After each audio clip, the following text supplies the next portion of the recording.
ఉత్తర Telangana peoples war ఉద్యమంలో అడవులతో మమేకమై ఉండే ఉమ్మడి ఆదిలాబాద్ జిల్లా కీలక పాత్ర పోషించింది. ఉమ్మడి రాష్ట్రంలో నక్సలిజానికి ఆయుపట్టుగాను నిలిచింది. పీపుల్స్ వార్ పేల్చిన తొలి మందు పాతర ఉమ్మడి ఆదిలాబాద్ జిల్లాలోనే అనేది చరిత్ర చెప్పే సాక్ష్యం. అలాంటి ఉమ్మడి జిల్లా ఇప్పుడు కీలక నేతల లొంగుబాటుకు కేంద్ర బిందువుగా నిలుస్తోంది. కేంద్ర ప్రభుత్వం ఆపరేషన్ కగార్ పేరిట మావోయిస్టు విముక్త భారత్కు మార్చి 31 అనే గడువుతో ముందుకెళ్తోంది. ఇప్పటికే మహారాష్ట్ర, ఛత్తీస్గఢ్ అటవీ ప్రాంతాల్లో ఎంతో మంది మావోయిస్టులు పోలీసు ఎన్కౌంటర్లో మృతి చెందడం కలకలం రేకెత్తిస్తోంది. పార్టీ ప్రధాన కార్యదర్శి నంబాల కేశవరావు ఎన్కౌంటర్ తర్వాత అగ్రనేతల్లో ఒక్కొక్కరు లొంగిపోవడంతో మావోయిస్టు ఉద్యమం మరో మలుపు తిరిగింది. తాజాగా పార్టీ ప్రధాన కార్యదర్శి Devji alias Tippiri Tirupati, polit bureau సభ్యుడు మల్లా రాజిరెడ్డి అలియాస్ సంగ్రామ్ లొంగిపోవటం కలకలం రేకెత్తిస్తోంది.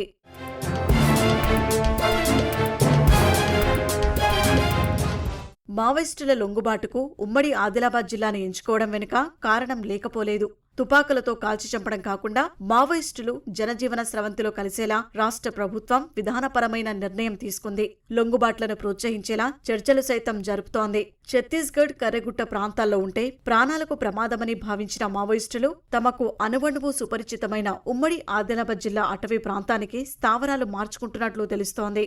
ఇప్పటికే చర్చల్లో భాగంగా లొంగిపోవటానికి సిద్ధంగా ఉన్న 40 మందిలో కొంతమంది కుమ్రంభీం జిల్లాలో, మరికొంతమంది ములుగు జిల్లాలో లొంగిపోయినట్లు సమాచారం.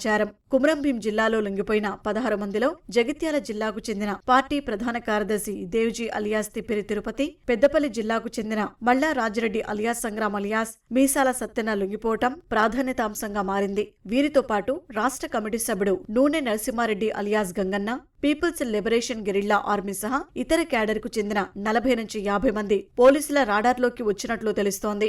పోలీసులు మాత్రం ఏ విషయం వెల్లడించడం లేదు.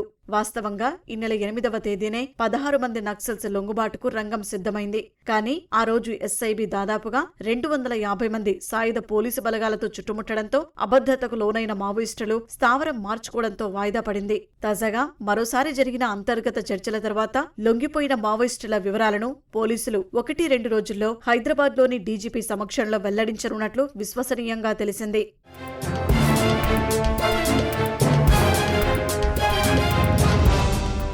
నాటి పీపుల్స్ వార్ నుంచి నేటి మావోయిస్టుల వరకు 4 దశాబ్దాల పాటు ఉమ్మడి ఆదిలాబాద్ జిల్లా అటవీ ప్రాంతం సజీవ సాక్ష్యంగా నిలిచింది. యాదృచ్ఛికంగా ఇప్పుడు లొంగుబాట్లకు వేదికగా మారుతుంది.